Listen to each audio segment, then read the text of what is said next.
Hello, everyone. Thanks for joining us at Sheffield, a city famous for steel, snooker, synth pop, and now the superlative factual entertainment minds you see here assembled. Too much or not enough? Not enough. I'm Neil Smith. I'm the managing director of Boundless. We make The Apprentice, Escape to the Country, Great Railway Journeys, Grand Designs, and 60 Days on the Streets. Our panellists today are Alf Lawrie, Hello. Head of Factual Entertainment at Channel 4. Hello, Alf. Hello, Neil.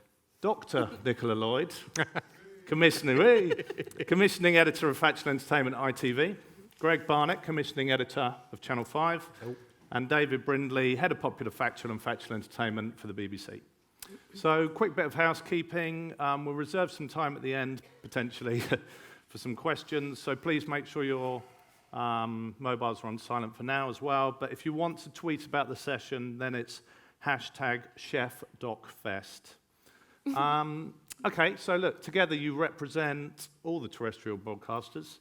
And I think that we'd admit that it's an increasingly challenging time for terrestrial fact-ent with falling ratings, threats from SVODs, young viewers going elsewhere, and financing difficulties. Sorry, guys, don't want to... no point beating around the bush. No, I want to talk all about this, but first of all, I wanted to start by just looking in the other lane, having a bit of a look at the opposition, with a clip of something that actually cost nothing to make. It's platform agnostic, and it was watched by 100 million young people in the past month. So can we have a look at that, please?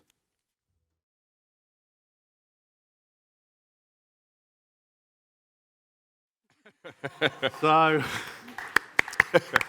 that's what the kids are watching. So, We've got something very similar in development. I was going to say. oh, excellent news, excellent news. So I guess my opening question has to be, when you're competing with sort of high-end drama at one end of the scale and doodling on fruit at the other, how does a fact-ent format break through on terrestrial television in this fractured market? In one sentence, or maybe two, please, Alf. That's a nice, easy starter, isn't it, Neil? Pleasure. I'm going to say it has to be extreme, and it has to be authentic, and a sense of humour helps.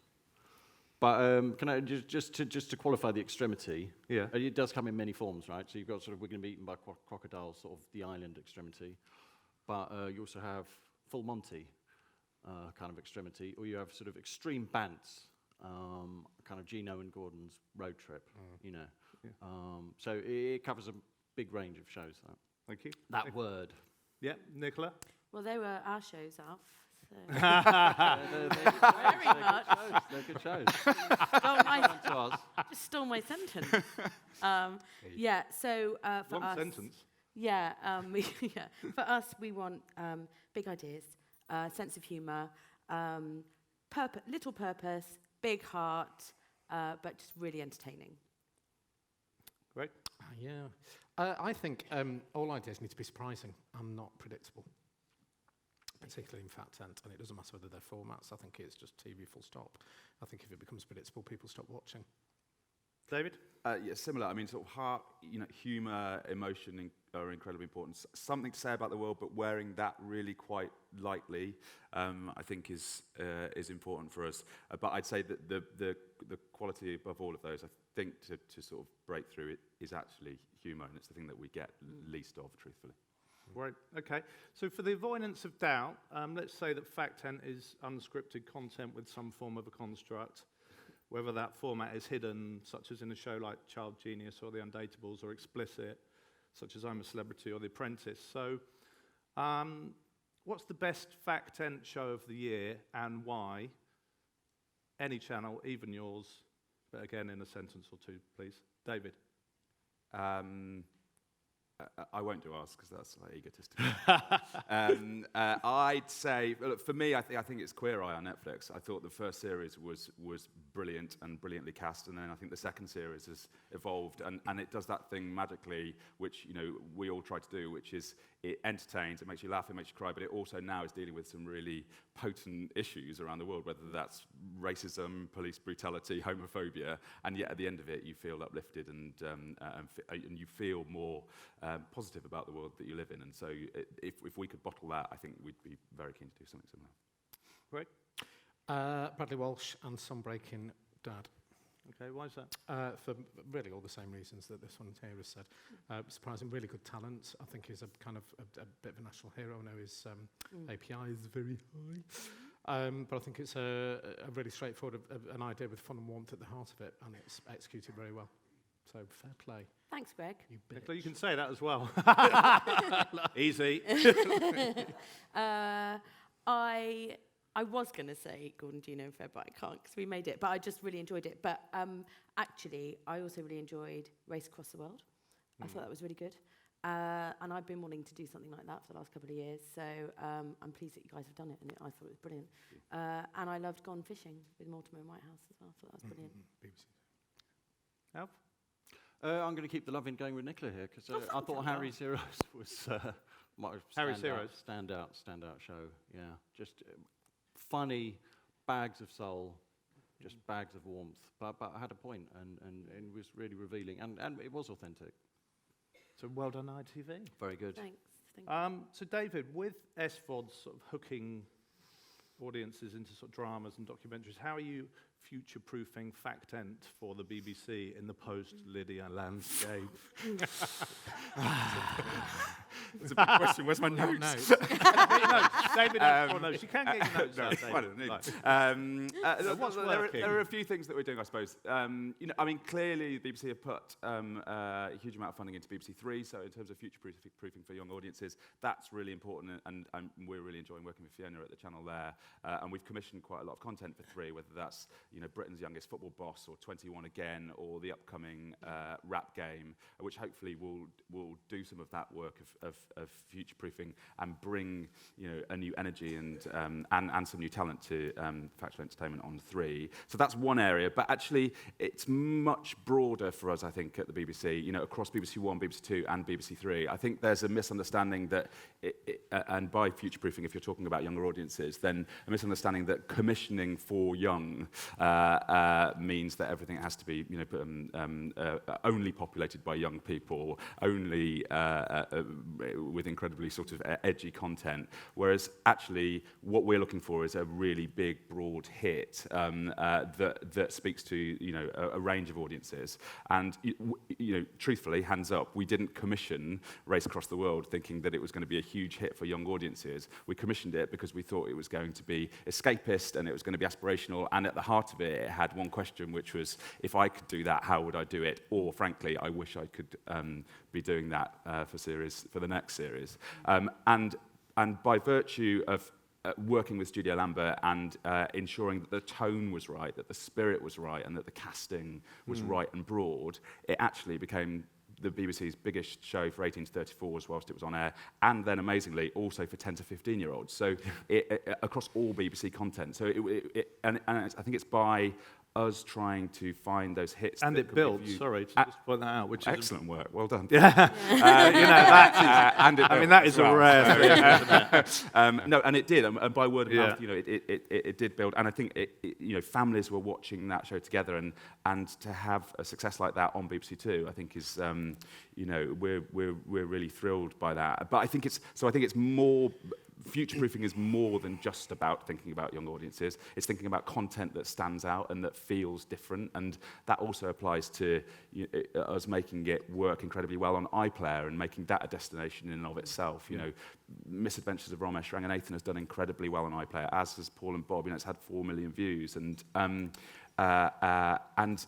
so I think it's more of a holistic approach to thinking about commissioning and indeed the ideas that you're bringing to us, rather than just thinking about this is going to work incredibly well for a particularly niche, young audience.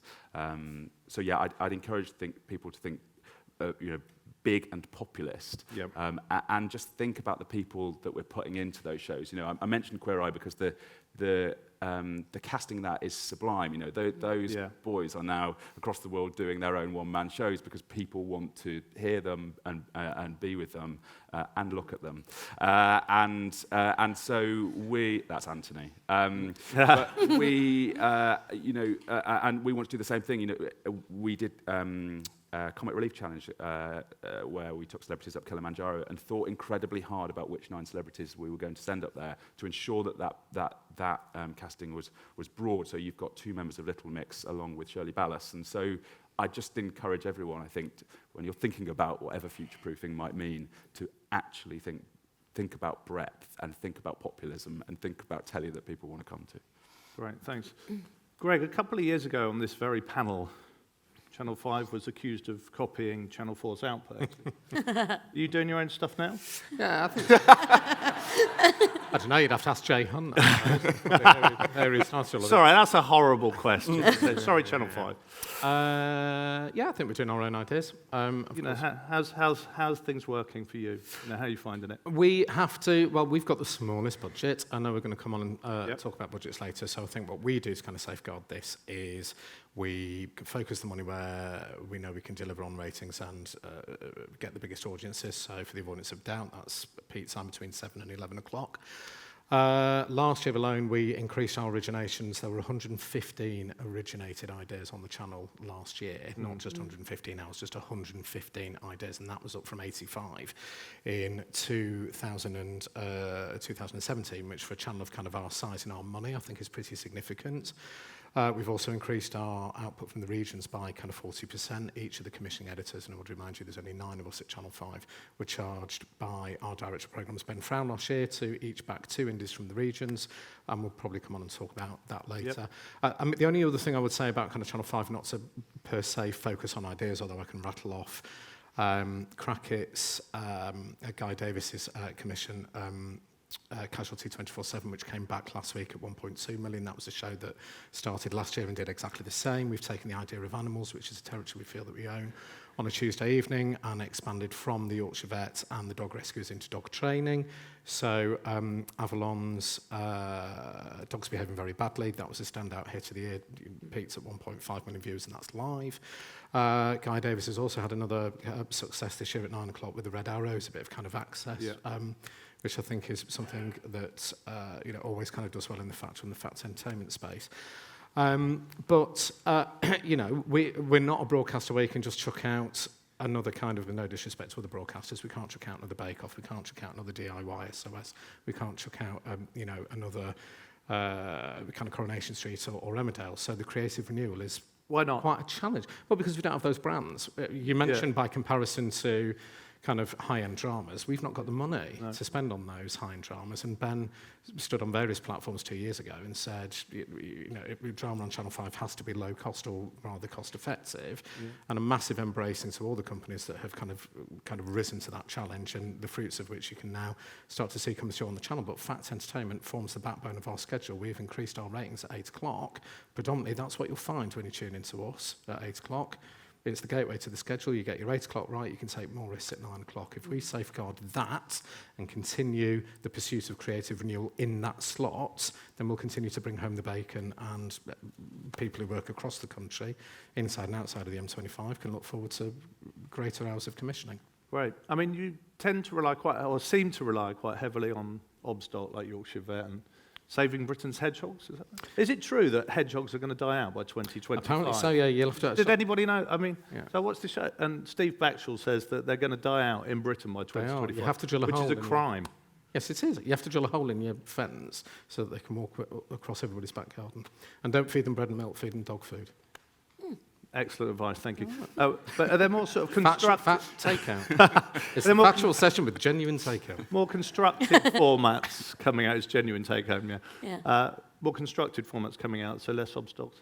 Yeah, we've got a clip you're going to see later on is a show that the team at Crackett have made for us called The Great Garden Challenge, which sees us as a channel take a kind of a foray, if you like, into a new territory. There hasn't been a gardening show that's worked on the channel for 7 years. We've managed to secure Carol Klein, which I think is a fantastic name for Channel 5 to get, and Dermot Gavin and Nicky Chapman and Mark Gregory. We'll not talk too much about that. Well, no, let's have a look at it. Let's have a look at it now. Can we have a look at that clip? It's our Great Garden Challenge.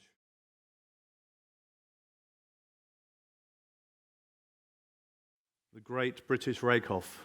You can have that one for free. Is that Elaine? One of Elaine's? Ching. I must say that looks excellent. Thank you. And I've made a gardening show for Channel 4, and I found it very expensive to pull off very nice gardens at the Yes. end, so Yeah. it looks like the money is well spent. Yeah. Nicola, Yes. if I may refer to the Bible for a minute, and specifically Matthew 18, verse 20. And Christ said, wherever 2 or more celebrities are gathered in my name, there I am. I'm assuming that's actually the commissioning brief for ITV's Fact-ent.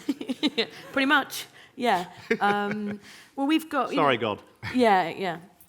We're a ratings channel. You know, we have to get, you know, really, I'd say over 3.5. If anything comes under 3.5, it isn't really considered a hit. Sometimes we like class 3.2 in there, but and you know, 17% share and over. So really, if you're trying to get a big shared broad audience to 9 o'clock at ITV for a show that nobody's ever seen before, you really do need to have talent in there, and you know, quite famous talent. Really, that's what brings them in. You know, it'd be wonderful for our budgets and for indies and for everyone that makes it if we could just have, you know, more contributor-based shows that don't have talent. But since I've been there, I've realised that talent really does work. I'd be really nervous to try something without it, to So be you honest. really need to bring talent with the Fact-ent idea. Yeah, I'd say it really helps. We are open to other suggestions and other mechanics and other ways of bringing in those audiences. But I always say to people when they're pitching to me, if you can just try and think about the poster for this idea, what would it look like if it's a 9 o'clock? Yeah. So we're competing with the dramas, the big entertainment shows. Our budgets aren't as big as those. So if you can think of the poster with, you know, what is the picture? Is it funny? Does it draw you in? Has it got a funny tagline? So Gordon, Gino and Fred, when they pitched that idea, it was the 3 of their faces in a camper van. It said 3 big egos, 1 small van. and it was funny. And we were like, I totally get it. Yeah. Like, that's the marketing campaign done. So that's a really, really good way to think about our shows. Yeah. What happens if you run out of celebrities? Um, It'll never happen. I don't think that'll happen because we've got Love Island making it. So it's working. Excellent. That is a virtuous circle. So ITV have really got it sewn up, haven't they? Yeah. Covered all the bases. So what have been your big shows, Fact-ent shows this year? So Harry's Heroes was one of our big shows. It did really well. And I think Harry's Heroes is a really, really good example of 9 o'clock. So it's got issue, you know, it's mental health, male identity. It's got all of those issues that, you know, people will pitch to us, but on the nose. And that's an example of saying we do cover those issues, but by stealth. You know, it's buried into an entertainment format, which is, can the old England boys who have put on a bit of weight, you know, compete against the Germans at the end? And so you're pulling everybody into this. You know, there is a lot of talent involved. But humour, of course. So humour, I think, humour. is a theme at the moment, isn't it? Yeah, humour is really key. I think it represents the mood of what everybody wants. It's escapism. Definitely. Yeah. Humour is key to us. So Harry's Heroes worked really well. Gordon, Gino and Fred worked really well at the end of last year, so we're bringing that back this year. Breaking Dad is coming back. That's pre-Watershed, but 8:30. So it's Between the Soaps, which is a really, really great slot that we've got between Coronation Street. If you can get the mood right, you can get really good figures because the audience stays there. And you've got your Chase viewers as well, haven't you? Yeah, and we've got the Chase viewers. So that's done really well. And Real Full Monty, of course. Yeah. So all ensemble casts. I think we've got a clip. It's the last series of Breaking Dad, isn't it? But let's have a quick look at that, please.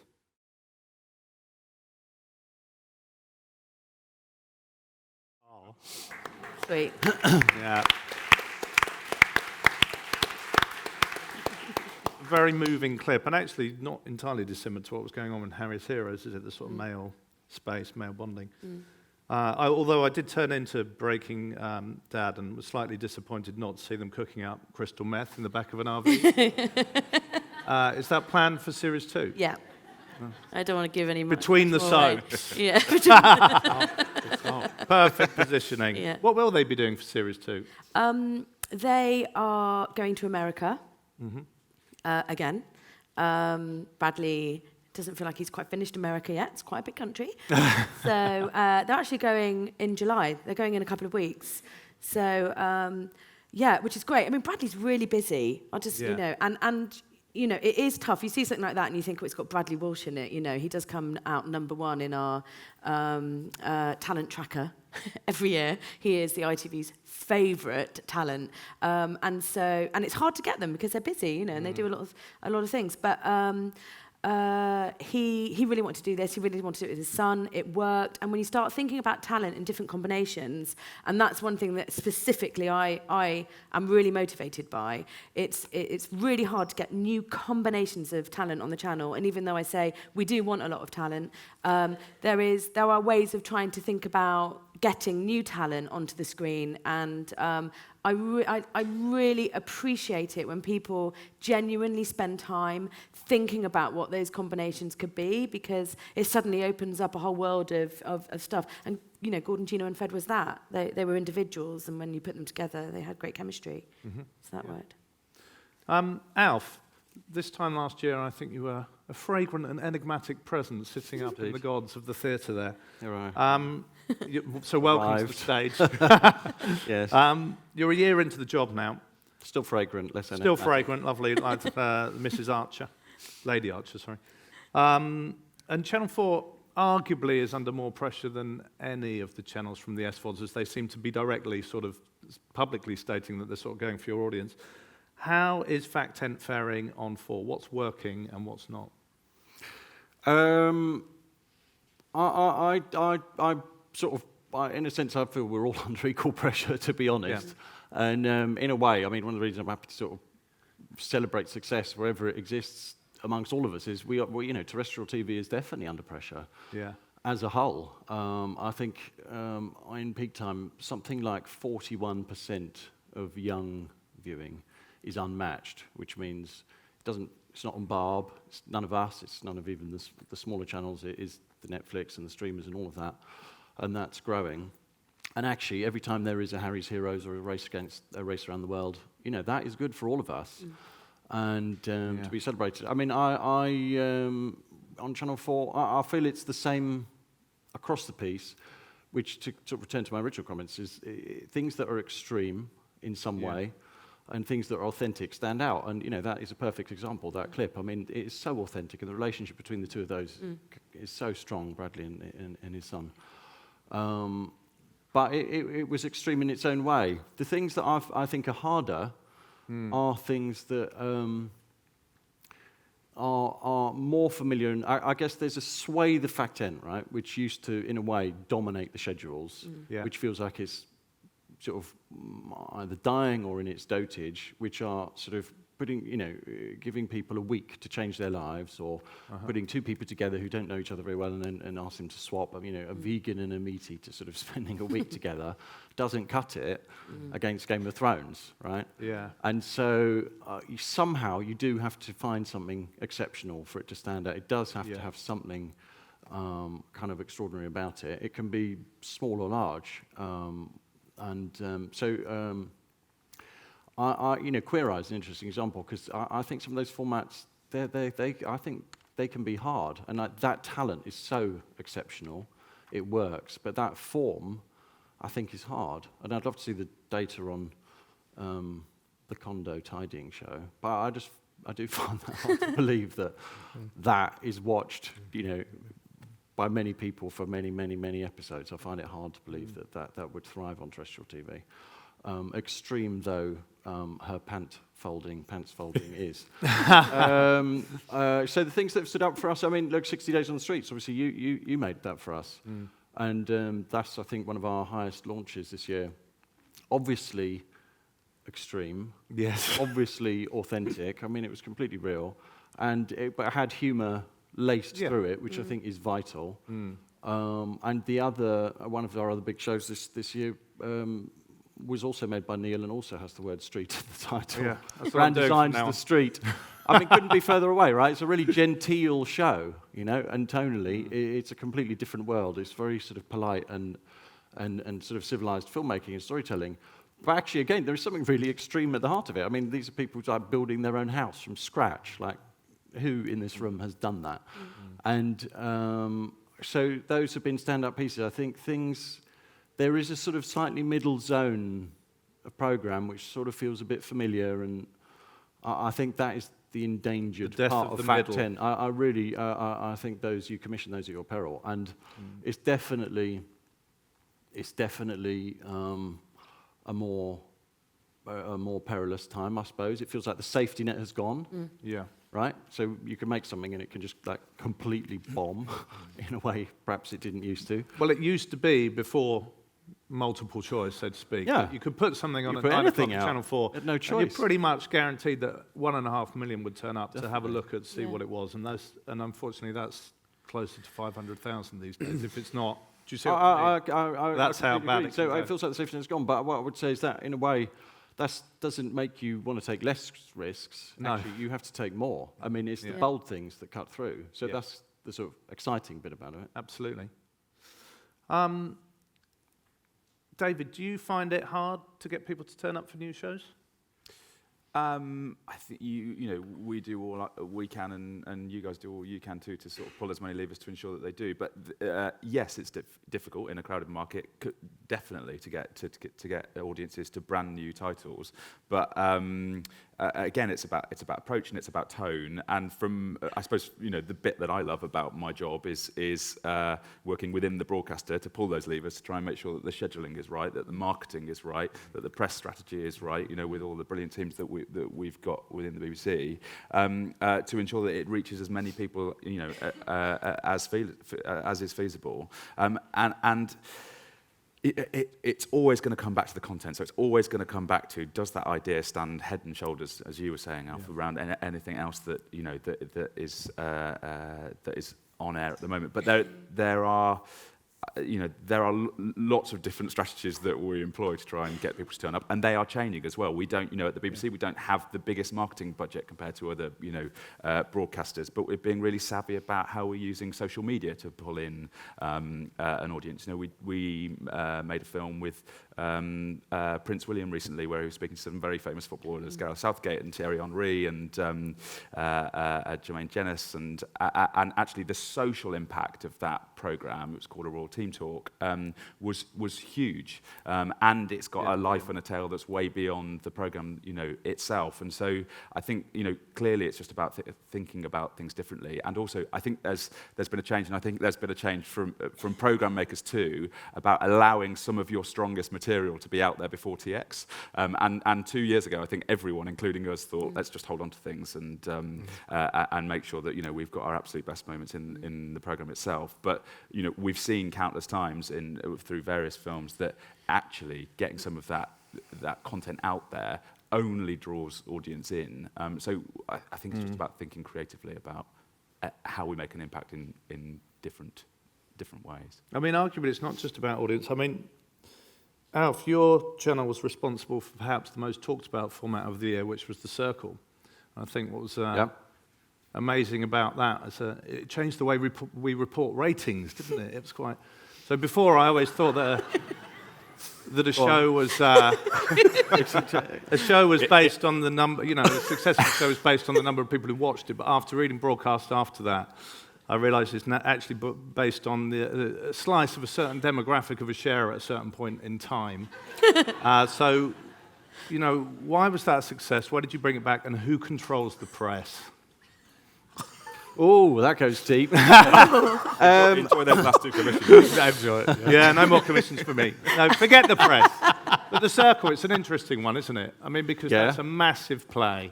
Yeah. So why The Circle? Because that wasn't one that we also thought, wow, look at those overnights, that's brilliant. So if we're talking about getting, eyeballs. I think there's a few things to say about The Circle. I mean, I definitely was a polarising show, and... I obviously understand why. I mean, it's not a show about relationships. It's a show about imaginary relationships. And that's quite hard to invest in. And, you know, it's quite a barrier potentially to enjoyment that your contributors aren't going to particularly meet, right?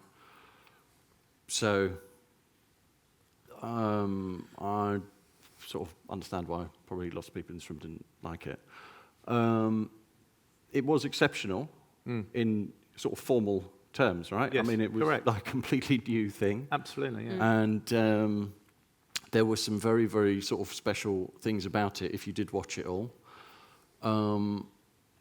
It will have to do better to come back again a third time, definitely. Yeah. It didn't do as badly as, you know, the overnights sort of suggest. So, I mean, it consolidated about 1 million. It had 20% young share on all four, which obviously isn't part of Barb. Yeah. I think it was easily the biggest thing for, like, I don't know, 9 years or something. There was something in 2012, I don't know what it was, that was somehow bigger. But anyway, it was a massive on all four. It was a young show, so they watched it on catch-up and they watched it on all four. Yeah. I think it was, you know, a challenging show, clearly, for lots of people, and I do sort of get that. But there was something exceptional about it. Anyway, we're changing it in certain ways and trying to bring it back bigger and better, and we'll see if we succeed. But Studio Lambert, I have to say, did deliver to an exceptional standard. Yeah. I mean, that basic format idea could have been horrendous. Yes. Yeah. And actually, it was kind of incredible what Yeah. they delivered. That's what I would say about the Circle. Okay. I thank don't know you. about the press. No. I'll forget the press. But if nothing else, it's helped Studio Lambert open a Manchester office because, you know, those guys are struggling at the moment, I hear. That's a joke, by the way, not a libelous comment. They're doing very well.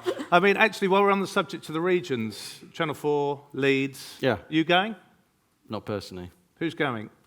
I think our head of drama is based there, and we're going to be opening an office with, you know, 10 or 12 commissioners, I think. And are all those roles filled, or we still looking? There are still vacancies, folks. So, you heard it here. Charlotte Black is prowling the halls of the Crucible as we speak, no doubt. Yeah.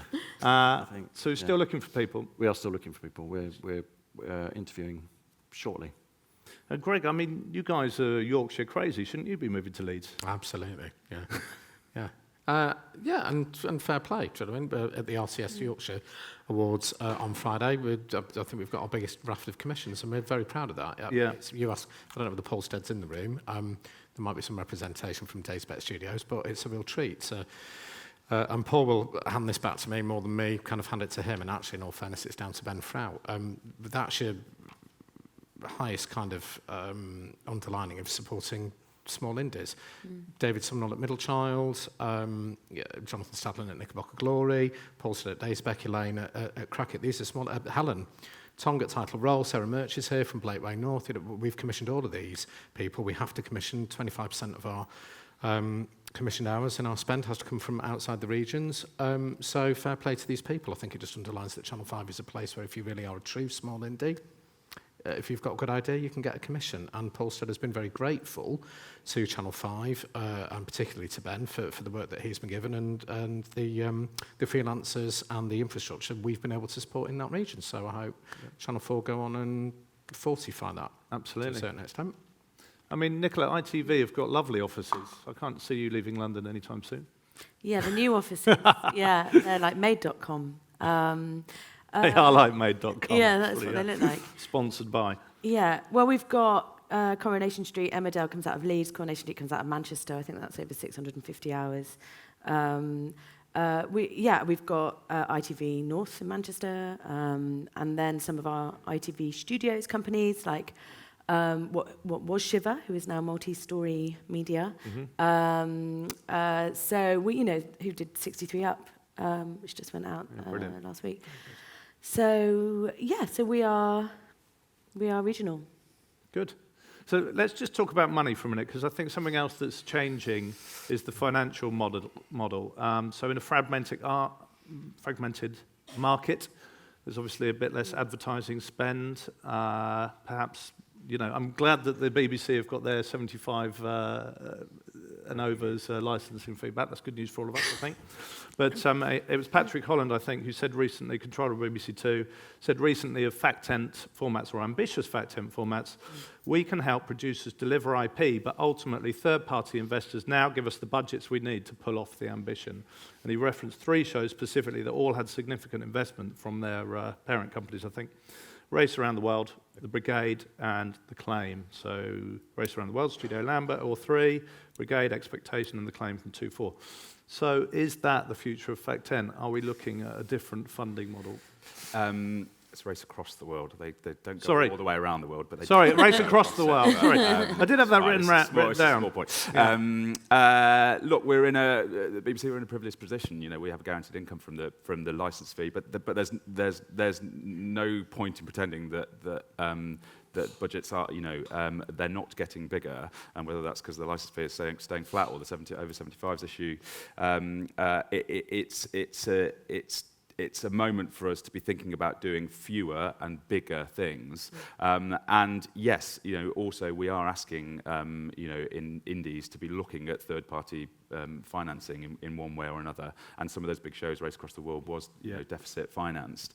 But equally, at the BBC, it's not like working with America or not like working with the Group M. You have the majority of the IP as an indie, and we will work incredibly hard, as we did with Race Across the World and lots of other titles, to put as much energy from our end into developing a show that hopefully you can then go and sell around the world, and it's mutually a hit for everybody. That's the point that we want to get to, is that we have brands that are so successful on the BBC that they're also wanted worldwide, and then hopefully for the indie that is also clearly mutually beneficial. So yes, we're not fully funding everything that we do, but we are also putting a lot into those shows, I think, and indies are clearly retaining IP, and I just think it's about having a collaborative relationship with the creatives and indeed the business teams to ensure that we can raise our ambition. And we're not doing it on absolutely everything. In some some shows that we're working on, that they are co-pros with the SVODs, and others like Race are entirely owned by the likes of Studio Lambert and working with us. So it's not a one-size-fits-all policy, and I think lots of the deals that we do are bespoke to the particular project that we're working on at the time. But I think it should hopefully be seen as a sign from us that we are A, willing to enter into a really creative relationship with everybody, but B, also just trying to raise the ambition and trying to find those shows that feel like they couldn't be made anywhere else. And guess what? Some of those shows mean that they're expensive, but there is risk on both sides. There's risk from, in our case, the BBC's point of view, because we also back those shows to, at a high tariff. They're not cheap shows. No. We're not asking for 60% of the budget from third-party financing. We are putting a lot of money in. Equally, there's risk from the indies' point of view, but hopefully, should we get a hit, then it should be mutually beneficial for everyone. I mean, does that mean that small indies can't get big ideas away? No, I mean, definitely not. We're open to those ideas from everybody. And as I said, we will look at the situation of the supplier when we're putting those deals together. And also, we have really good relationships with whether or not it's, SVODs or distributors that we can help broker that relationship to ensure that those big shows can be made by smaller indies. Some of our biggest shows, particularly on BBC Three at the moment, whether it's Surgery on Show that Gobstopper are making out, both regional and a small indie, or whether it's Naked, who have made 2 shows for BBC Three for us, 21 Again, and the upcoming Rap Game. Naked had never made a series for the BBC before we commissioned 2 series from the BBC. So no, absolutely. And I know people will sit on panels and we say that a lot, but genuinely the doors are open, and if the idea is right, we will broker that relationship. We will work with you, because ultimately we all want the same thing. We all want a big returnable hit that you can then go and hopefully sell worldwide. Absolutely. And I think you brought a clip, haven't you, from our show, which is not deficit financed. Yes, that's not the sexiest intro, but it's not the great. This isn't deficit. That was a terrible intro. Just to prove that this is, it's nothing to do with deficit financing at all. But actually, this is more to do, what I wanted to do as well, I suppose, was show, and I knew there were brilliant, funny clips that were being played, so I just wanted to show a bit more, in terms of our department, I'm lucky we've got Popular Factual in our title as well as Factual Entertainment, and so I just wanted to demonstrate a bit of range, I suppose, and given we're at the Documentary Festival, this is a series that we commissioned from Blast Films, which at the moment is called The Great NHS Experiment, that Catherine Catton's commissioned, and it takes its inspiration from a scheme in Germany whereby, as a sort of national service, people go and work in the health service and volunteer there, and so we have taken 14 teens and young people and put them into the Royal Derby Hospital, where they are there for 6 weeks and get real responsibility. And the clip you're about to see is a chap called Eric. He's 23 years old. He lives at home. He works full-time. He has only ever seen the inside of a private hospital, and all his treatment is private. By his own admission, the NHS wasn't really for him. It was slightly grim. And so this is a moment, actually, of a moment that things changed for Eric, because he couldn't make a cup of tea when he went to the hospital. He had to get taught that. So this is where he picks up caring for an elderly lady. Okay, let's have a look at that clip, please.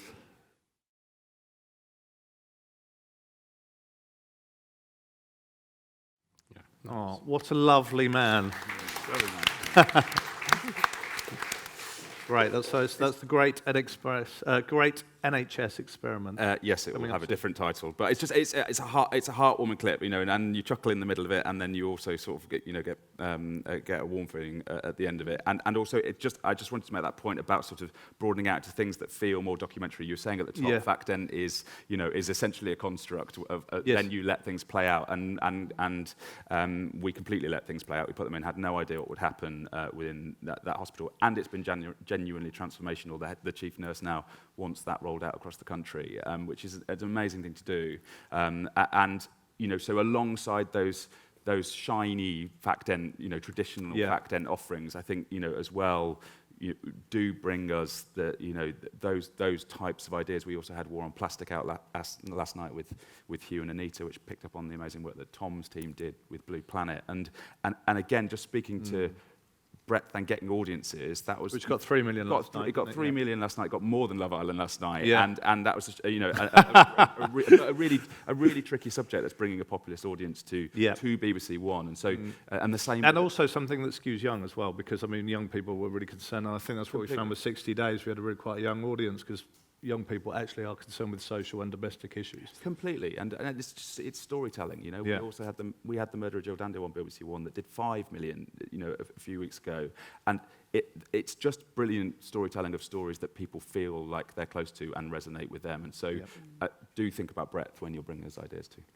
So, Greg, just sticking with budgets. You guys arguably make your budgets go further than ever, don't you? Yep. You're not going to be cutting those any further, are you? I really hope not. Look, my boss, those of you who've ever kind of seen Ben kind of do his thing, we're all incredibly proud. He says it probably more often than we do of what Channel 5 is able to achieve on the budget that it's got. We'd love to stand on a platform and say, we can commission ideas for X price at 8 o'clock. Some of the time, yes, we can. Some of the time, no, we can't. I liken it to housekeeping. You kind of, you get an idea that works, you commission it in bulk, you get your efficiencies. We have to do that because that affords us more opportunity to take more risks at different time slots. So I have to be kind of reasonably steadfast, though, and say we try very, very hard not to commission on price. But there's not a lot more I can say, really. It is what it is. I'd love to say we've got 300 grand to spend on an 8 o'clock idea. We probably have, but it will mean fewer hours of something else. But we have to be careful, I think. But it's working, isn't it? It's working for you. Yeah, I hope so. I really hope it is. Well, the audience share seems to be up, so fingers crossed. And Nicola, you've got Gordon, Gino, Fred. Yeah. Paying for that level of machismo can't be cheap, can it? Nope. How are ITV budgets doing? We've got mixed economies, as I'm sure we all do. You know, there are some shows that are cheaper and some that are more expensive.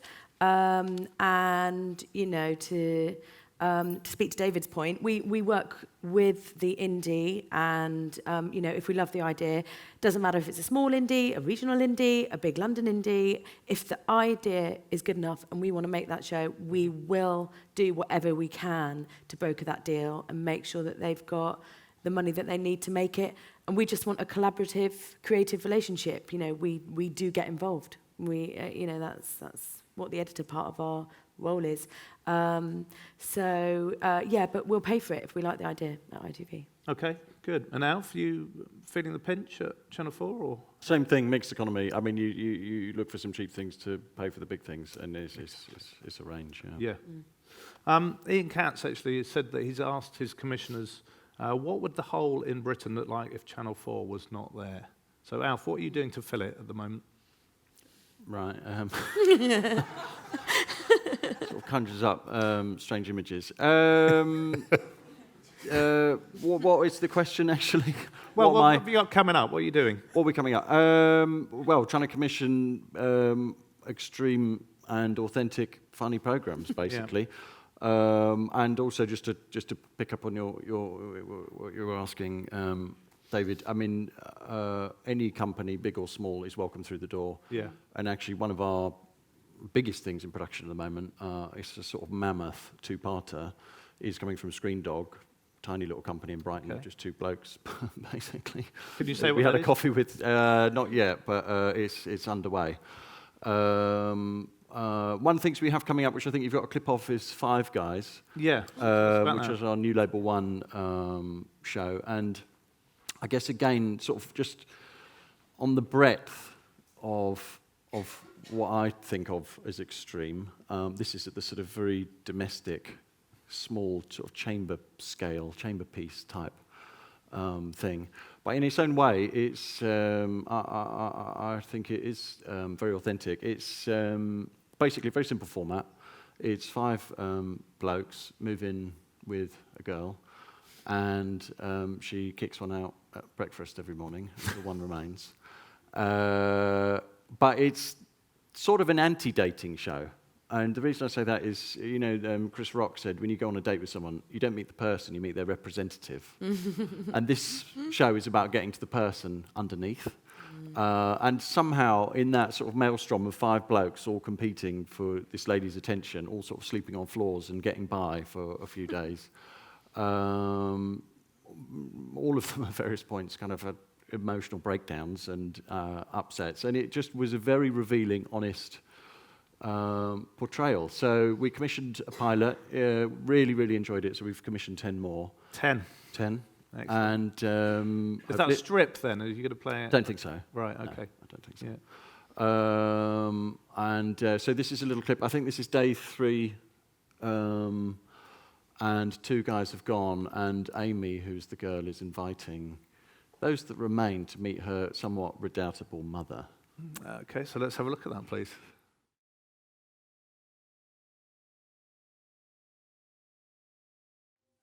Brilliant. I'd go for the mum. She seems fun. That's fair. That's fair. I can see the spirit of Simon Dixon. So, it was 47 minutes of fun. Yeah. sorry? It was 47 minutes Yeah, of fun. absolutely. That is great. Really good. So, I mean, we've talked about programming budgets shrinking. Something else that's gone down over the past 5 years is number of EPs. So, last year it hit a 5-year low at 3.5 EPs per series, which seems, for an average commission in Factual, which seems sort of at odds with what the SVODs are doing, if you see what I mean, which are building up the box set. So, do you think it's time to make bigger plays, David? Everything that we've been doing over the past 2.5 years is about getting to volume and trying to start shows that can return at volume. So I can't speak for everyone else, but I'm not sure that would be right. In terms of stats from our department, I think if Race we've got 6 episodes of, Your Home Made Perfect we've got 8 episodes of, Mortar and Whitehouse we've got 6 episodes of, Romesh's Misadventures we started at 4. We wanted, we commissioned 5. Frankly wanted to commission 10, but I don't know if you know him, but he's on the telly quite a lot. Yeah, it seems to be. So his diary was pretty chocker. So. I think, if anything, we are only striving to order big. I mean, obviously, not only we have singles, etc., and there are clearly the places for 3-parters, but it's a complete win for us, and I'm really unashamed about saying, let's get some returners, and that's success for us in our department, and hopefully for you all too, if the series returns. So, no, I'm all for volume in this instance. Size does matter. Excellent. And Greg, you have big runs on 5? Depends. I would just to kind of echo what David's saying, particularly because we do have to find ideas that you can commission volume to make the money work. I mean, the garden format, the clip that you showed of mine earlier on, that went straight to a 6-part series. Not everything can. You've got to kind of manage the risk and manage the money. 3-part, 4 parts are can be perceived as a safer bet. If they don't work for whatever reason, then there's fewer of them to play out. But if they do work, then you kind of, you can quickly commission a series of 6 or 8 for as quickly as you can. The company can turn them around and you can get them back on air. You're kind of swinging plates, aren't you? And I would say it's pretty much the same for all of us. None of us have got crystal balls. I don't mean that in a patronising kind of way. I'd love to be able to say we know what the next hit is going to be. We don't. It's part of the risk taking, really, isn't it? Shall we have 3? Shall we have 4? What do you think? Yeah. It sounds too like, that we're piloting more as well. I mean, we definitely are. It's a quicker way to get to volume quicker. So, we've got 4 or 5 pilots that are happening at the moment. 2 of those have gone to series and will be, of a decent scale. So that's a quick route to saying let's order 6 of those, like you did with that, by the sound of things. So it's also worth thinking. If you think your show might benefit from a pilot, then it's worth flagging that at the point of bringing it in, because we can just get to scale quicker at that point. So 10 parts for 5 guys. Is it? Definitely. Party time at Channel 4. No, but I mean, the thing is, obviously, you want a mix, don't you? And the thing about huge, great runs is they slightly fight timeliness, And Hugh's War on Plastic, you want 3 episodes of that. You don't want 10 episodes of that. And Harry's series, I mean, is a beautiful show, and you want 2 episodes of that. And there's something slightly. So it's obviously a mix, isn't it? And if you want to say things about the world and be timely and continuing to sort of make interventions in the moment, that is inevitably going to draw you towards short pieces as well. I mean, and also I have to say one of my sort of personal gripes about Netflix, although obviously they have amazing content, is often a sort of perfectly good 90-minute feature documentary. So I've been doing a sort of 8-hour box set. Yeah. As about 6 hours in, you do get a bit exhausted sometimes. Yeah. Yeah, I was just going to say on that point, it's the same. ITV, we would, if it's a sort of iconic crime case, the part of our crime and punishment strand, we would probably cover something like that in either a 1-parter or a 2-parter, but Netflix would do it in a 10-parter. And so we don't want to underserve our audience. If you're going to come to a big 9 o'clock iconic crime doc, it's going to be jam-packed with content, and you're not going to go anywhere. So, that is our MO, really, at ITV. And the same, Harry's Heroes was a 2-parter. There were 2 90 minutes. That was the shape that idea deserved. But, equally, Gordon, Gino, and Fred, we landed that as a Christmas special. It was a 90-minute Christmas special. It was a different format, and they were cooking for the heroes of 2017. In this big hall at Christmas time. And but it was essentially, for us, it was a sort of chemistry test to see did the audience like the 3 of them together. And when they did, we commissioned a 3-part documentary series, Travelogue and Food, which did really well for us. And now we've commissioned 2 series of 6 and 2 Christmas specials. And same 2 series of 6, so 2 12 eps. 12 eps. And a Christmas special. So it's quite a commitment, isn't it? It's a big commitment.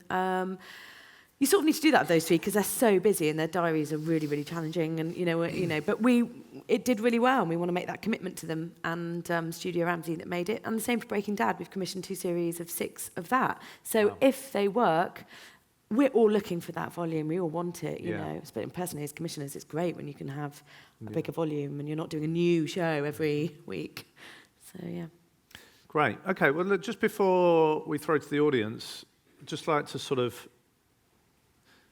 get a little bit of a shopping list from each of you. I know we've sort of talked about sort of, at the beginning about what you think punches through, but it would just be great for everyone here if you could just say what you're looking for and what you're not looking for. So, David. So I think, we've spoken a lot about talent. I mean, it's been great that, we've landed a format in race that doesn't need talent at the heart of it, but talent is still super important to us. And so, but I think it's about purposing talent in using talent in surprising ways and repurposing talent. And so, we clearly get quite a lot of the same people, I'm sure we all do, on the back of treatments. And just that clever casting of somebody that you wouldn't expect in a format just immediately grabs your attention. So talent is super key. I think for us, arguably the thing that we haven't cracked yet is a big fact-ent format for BBC One. And I think another way that you can really make your content stand out is clearly about shape and what and how that's played out across the channel. So we're looking at strips. What would a 3-parter at 8 o'clock look like on BBC One? What would a 12-parter look like that gets played 2 nights a week across BBC One? And that's probably going to have talent at its heart. But I'm super keen to think about those ideas. They've clearly got to be, big and have big talent in them if they're going to land on BBC One. As you were talking to, how do you bring an audience to that kind of show? Is difficult. And then I think on BBC Two, I think we've proven with Sewing Bee and Race and those things that our competition output is working. We'll always be looking for more, but also we do need to push more into that poppy, docky returning series or poppy specialist factual like back in time. We don't have our next version of those. What do those shows look like at 8? And how can we get to a decent high volume at those at 8 o'clock on BBC Two? Very quickly for 3, I think we're really focusing on those sort of channel defining big fact-ent offerings, the likes of RuPaul's Drag Race from Entertainment are good examples. We need to be finding a couple of those to take to the channel very soon. And not? What are you not looking for? And what not don't you want? Food. Thank you. No, we've got a lot. We've just got a lot of food. I mean, to the point where, the food output is fantastic, but it's just across BBC One and BBC Two, it's increasingly hard to schedule it against each other. So very boringly, there just isn't room for it. So not food competitions, and ideally not flower arranging competitions either. Okay. We get quite a lot of those. Do you? Greg? Well, we are and always have been the broadcaster that are that score wins when we case for the underserved audiences. So in a world where really my colleagues here and their schedules kind of are ever changing, extra Coronation Street, extra Bake Off, we have to be reactive to that. I would say we probably need to increase our male skewing output across certain nights of the week just to react to all the new dramas and all the the increased hours of soap, etc. Because they predominantly become the underserved audiences when there's more of that on. We don't want, I don't think we want any more trains, sorry. I also don't think we want any more police because we've got quite a lot of that coming through, and probably no more medical either because we've got our Casualty 24/7, we've got GPs. Hallam Midwife is coming back, which is a show I championed on this platform about 3 years ago. It's new territories, which I know sounds like really kind of, hello, I'm a commissioning editor, I'd like an idea that rates and comes in on budget, but what are those new territories for us? I've talked about, we've all talked about how hard it is to kind of get that creative renewal right. It's even harder at Channel 5. I don't mean that sounding like a martyr. But, we're moving into, we've got shows this year that are moving into the craft space. We've got shows this year that are moving even further into the life evolving kind of lifestyle change kind of space. And we're trying gardening as well. Where else haven't we tried? What else, can we do? What are those new territories? Nicola? So we are looking specifically for 9 o'clock ideas. That is, for us, the number one priority, and it is the big prize. And then we've got another opportunity at 8:30 on Thursdays, which is actually not where Breaking Dad plays, but it's where it should be moved to once you launch it in between the soaps. It's a sort of, talent-led sort of half-hour doc series, or sort of Paul O'Grady for the Love of Dogs, or we've got access, 2 privileged access series, actually. The Ritz is about to come out. And Heathrow and the Cruise do really well for us. So those kind of shows for 8:30 on a Thursday work really well. It's quite a grown-up slot. It's actually quite an exciting slot to pitch into because it's got 9 o'clock aspirations.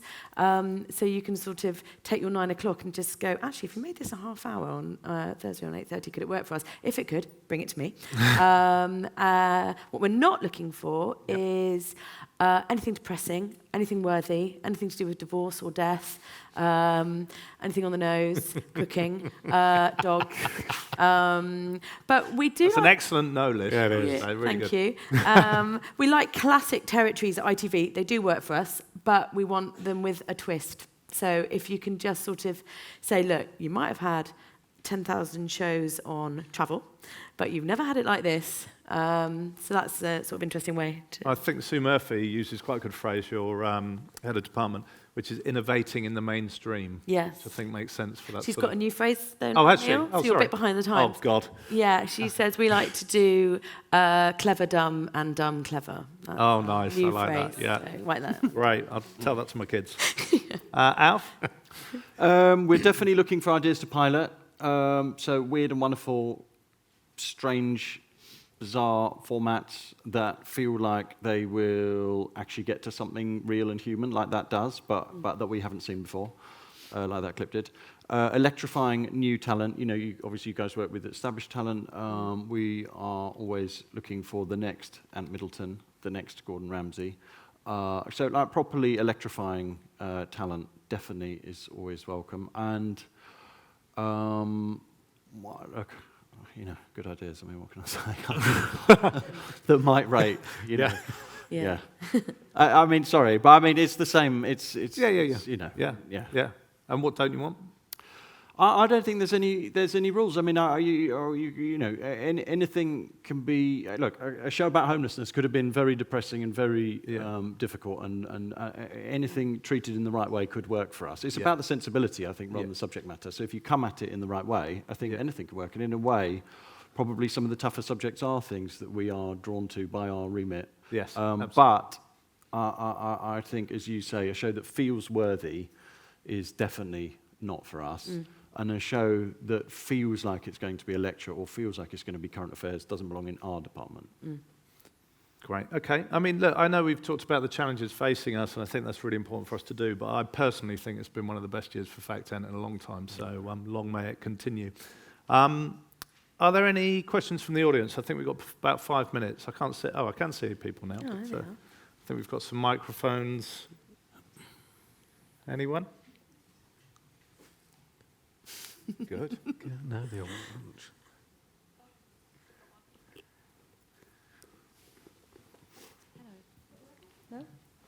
Hello. Oh, there we go.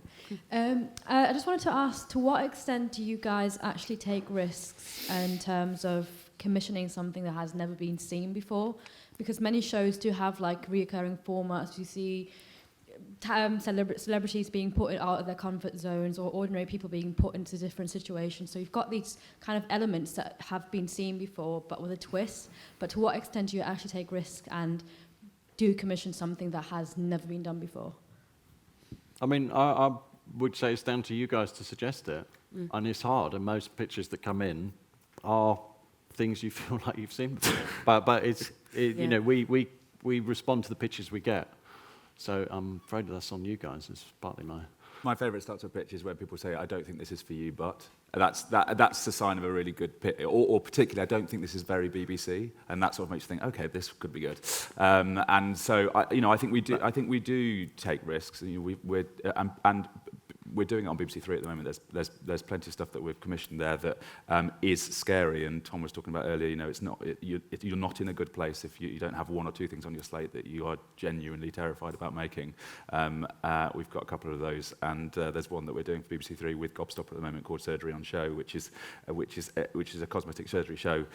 You know, which will in which surgery seekers will be watching the surgery that they're going to have live in an effort to get them to understand it better. And so, and that's quite a scary proposition.